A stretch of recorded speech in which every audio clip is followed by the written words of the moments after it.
नमस्कार दोस्तों मैं सरिता आपका अपने इस चैनल पर एक बार फिर से स्वागत करती हूँ।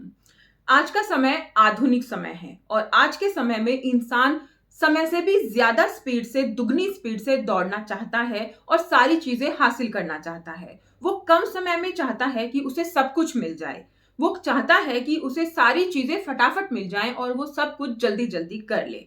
और इन्हीं सब चीजों के चलते वो तनावग्रस्त रहता है, टेंशन में रहता है, दुखी रहता है, जो कि उसकी मेंटल हेल्थ पर भी और फिजिकल हेल्थ पर भी बहुत ज्यादा इफेक्ट डालता है, प्रभाव डालता है।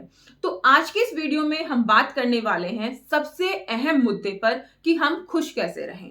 देखिए दोस्तों, सारी चीजें होने के बावजूद, सारी ऐशो आराम होने के बावजूद, सारी सुख सुविधाएं होने के बावजूद भी हम खुश नहीं हैं। सुखी होना और खुश होना दोनों में बहुत अंतर है, फर्क है। अगर आप खुश रहना चाहते हैं तो इसके लिए आपको कुछ प्रयास करने होंगे, कुछ ऐसी चीजें करनी होंगी जिससे आप खुश हो सकें। खुश होना किसी भी मापदंड से इसे नहीं नापा जा सकता है।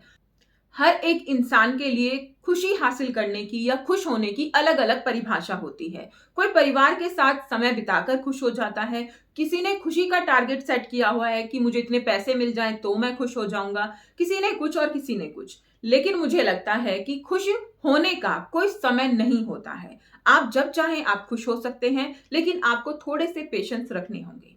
देखिए दोस्तों, हम जब अधीर हो जाते हैं, हम इम्पेशेंट हो जाते हैं तो हम खुश नहीं हो पाते हैं। हमें सारी चीजें बहुत जल्दी जल्दी चाहिए, सारे काम बहुत जल्दी जल्दी होने चाहिए, हमें सारी इच्छाएं जो हमारी हैं बहुत जल्दी जल्दी पूरी होनी चाहिए, और जब नहीं होती है तो हम दुखी हो जाते हैं, परेशान हो जाते हैं। तो अपने अंदर धैर्य लाइए और धैर्यवान बनिए और फिर देखिए कि कैसे आपको खुशी मिलती है। जब हम अधीर हो जाते हैं तो हम टेंशन में चले जाते हैं। हम सोचते रहते हैं कि भाई ऐसे क्यों हो गया, या फिर इतनी जल्दी क्यों नहीं हुआ, मेरे साथ ही ऐसा क्यों। तो ये सारी चीजें हमें परेशान करने लगती हैं और जिससे हमारी खुशी हमसे दूर हो जाती है। तो धैर्य बनाकर रखिए, चाहे आप कुछ भी काम कर रहे हैं, चाहे कोई भी चीज आप पाना चाहते हैं। मूल्यवान समय इसे कभी ना गवाएं। हम कई बार बैठे बैठे ऐसे ही अपने इस समय को गवा देते हैं और बाद में पछताते हैं कि भाई हमारा समय हमारे हाथों से निकल गया। देखिए दोस्तों, ये समय एक बार जाने के बाद ना दोबारा नहीं आएगा। तो इसीलिए इसको कभी भी अपने हाथों से मत जाने दीजिए, इसे मत गवाइए। बेकार की बातों में, बेकार के गपशप में इसे मत गवाइए, इसका फायदा उठाइए और काम कीजिए। अपने परिवार के लिए कुछ काम कीजिए। कई बार हम बैठे रहते हैं और हमारा सालों बीत जाते हैं और फिर हम सोचते हैं कि हमने कुछ नहीं किया, हमें करना चाहिए था, और फिर हमें दुख होता है, तकलीफ होती है। लेकिन उसी समय का अगर आप सदुपयोग करें, उसका काम करें, उसका फायदा उठाएं, तो जब आपको ये लगेगा ना कि समय व्यर्थ हो गया, उस टाइम पर आपको अपने ऊपर गर्व महसूस होगा कि हाँ, मैंने ये किया और इसका फायदा मुझे ये मिला, और आपके अंदर एक खुशी की लहर आएगी। अक्सर हम लोग डरते हैं अकेले रहने से कि मुझे अकेले रहना पड़ेगा। अगर किसी काम के चक्कर में, पढ़ाई के चक्कर में मुझे बाहर जाना है, एनी ऑफ रीजन कि मुझे बाहर जाना है, तो हमें टेंशन होती है, हमें तनाव होता है कि मुझे बाहर रहना है तो मैं कैसे रहूंगा। तो ये सारी चीजें ना हमें चिंता में डाल देती हैं, दुखी कर देती हैं। बहुत से लोग बाहर चले भी जाते हैं लेकिन वहां पर डिप्रेशन में चले जाते हैं। क्यों? क्योंकि अकेले रह रहे हैं। हमने अकेलेपन को ना बहुत ज्यादा अपने ऊपर हावी कर लिया है। अकेला होना और अकेलापन, ये दोनों चीजें बहुत ज्यादा अलग अलग हैं। कई बार भरे पूरे परिवार में भी इंसान को अकेलापन महसूस होता है, और कई बार ऐसा भी देखा गया है कि अकेले रहते हुए भी अकेलापन फील नहीं होता है। तो सारी चीजें हमारे हाथों में है कि हम क्या करें और कैसे करें। अगर आप अकेले हैं, आपके साथ कोई नहीं है, तो आपके पास अच्छा मौका है खुद को साबित करने का, अपने अंदर की काबिलियत को बाहर लाने का, उसे निखारने का। ना कि समय को कोसने का और खुद को कोसने का कि मैं अकेला रह रहा हूं, है ना। परिस्थितियों को कोसने से अच्छा है कि उस समय का हम सदुपयोग करें और खुद को आगे बढ़ाने के लिए हम काम करें।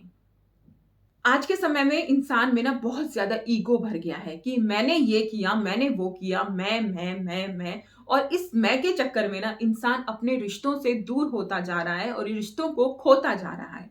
मैं यहाँ आपसे कहना चाहती हूँ कि आप अपने रिश्तों को मत तोड़िए। ये जो मैं शब्द है ना, ये रिश्तों को तोड़ देता है। अपने रिश्तों में आभार व्यक्त कीजिए। जब कोई इंसान बाहर का आपको कोई सामान देता है, चीज देता है, तो आप उसे थैंक यू बोल देते हैं। आप उसके प्रति आभार जताते हैं कि आपने मेरे लिए ये किया। लेकिन अगर यही चीजें हम अपने परिवार में करने लगे तो, अगर यही चीजें हम अपने बच्चों के साथ, अपने फैमिली मेंबर्स के साथ ये काम करें तो, कोई आपको पानी दे रहा है तो आप छोटा सा शब्द है थैंक यू वो बोल दें तो उसे कितना अच्छा लगेगा। नेक्स्ट टाइम वो दोबारा और ज्यादा जोश के साथ, उत्साह के साथ आपके लिए कोई सामान लेके आएगा, आपके लिए कोई काम करेगा, है ना। और अगर आप ये कहें कि तुम्हारा काम है, तुम्हें ही करना है, तो उससे वो काम तो करेगा लेकिन उसका मन नहीं होगा और आपसे ना उसका मन कहीं दूर हो जाएगा, आपके प्रति लगाव नहीं होगा। तो इस तरीके से अगर हम सोचें तो हम अपने रिश्तों को भी बचा लेंगे और खुद भी खुश रह पाएंगे। क्योंकि रिश्ते अगर अच्छे से चल रहे हैं तो हम खुश हैं, और अगर रिश्तों में अनाबनी है, तनाव खिंच रहा है, लोग आपस में लड़ झगड़ रहे हैं, तो हमारा खुश रहना फिर कैसे संभव है ना। तो हमें आभार व्यक्त करना है, ना सिर्फ इंसानों के प्रति, भगवान के प्रति भी। ये बात आप लिख लीजिए कि जो भी चीज आपको मिली है वो ऊपर वाले की कृपा से ही मिली है ना। जो भी चीज आपके पास है वो ऊपर वाले ने ही दी है, तो उसको आभार व्यक्त करने में आपका क्या जाता है ना। हमें उसका आभार व्यक्त करना है कि जो आपने दिया है उसके लिए शुक्रिया। ये काम आप रोज कीजिए, आप देखिएगा कि आपके अंदर का जो अहम है ना, जो अहंकार है, वो धीरे धीरे खत्म होने लगेगा और आपका व्यवहार बदलने लगेगा और लोग आपसे खुश होने लगेंगे और आप खुश रहने लगेंगे। खुद को खुश रखने के लिए हमारे इस दिमाग का शांत होना बहुत जरूरी है।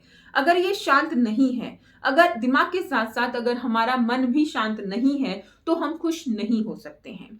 हमें शांति चाहिए, तभी हम खुश रह पाएंगे। और शांति कैसे मिलेगी? शांति मिलेगी हमें ये सारा काम करने से, ध्यान करने से, अपने मन की बात लोगों के साथ शेयर करने से।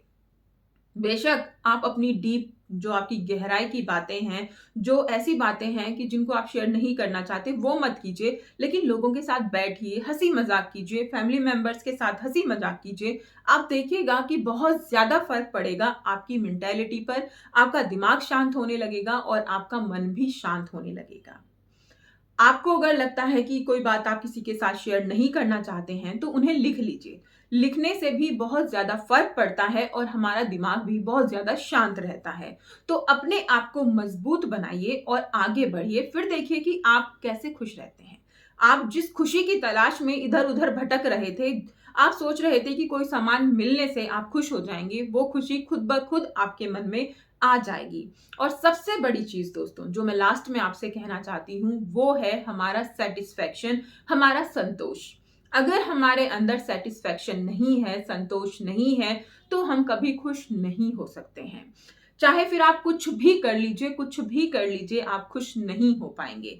हमारा सेटिस्फैक्शन ही हमें खुशी देता है, हमारा संतोष ही हमें खुशी देता है। एक इंसान जिसके पास बहुत सारा पैसा है, बहुत सारा पैसा है, सब कुछ खरीद सकता है, लेकिन वो खुश नहीं है। और वहीं पर एक इंसान जो बस 2 वक्त की रोटी जैसे तैसे कमा रहा है और खा रहा है, वो खुश है। क्यों? क्योंकि उसके अंदर संतोष है, उसे लगता है ठीक है जो मिल रहा है भगवान की कृपा है और उसे आनंद से खा रहा है। और वहीं पर दूसरा इंसान जल रहा है, परेशान हो रहा है। तो मुझे लगता है कि उस रईस इंसान से अच्छा वो इंसान है जो 2 वक्त का खाना खा रहा है। तो अपने अंदर सेटिस्फैक्शन लाइए, मेहनत कीजिए, लेकिन एक संतुष्टि की भावना हमारे अंदर होनी चाहिए अगर हम खुश रहना चाहते हैं। दोस्तों ये सारे टॉपिक, ये सारे पॉइंट्स आपको कितने पसंद आए और कितने लगते हैं कि हाँ सही हैं, ये मुझे कमेंट करके जरूर बताइएगा। और आपको सही लगते हैं तो वीडियो को लाइक जरूर कीजिएगा, चैनल को सब्सक्राइब कीजिएगा।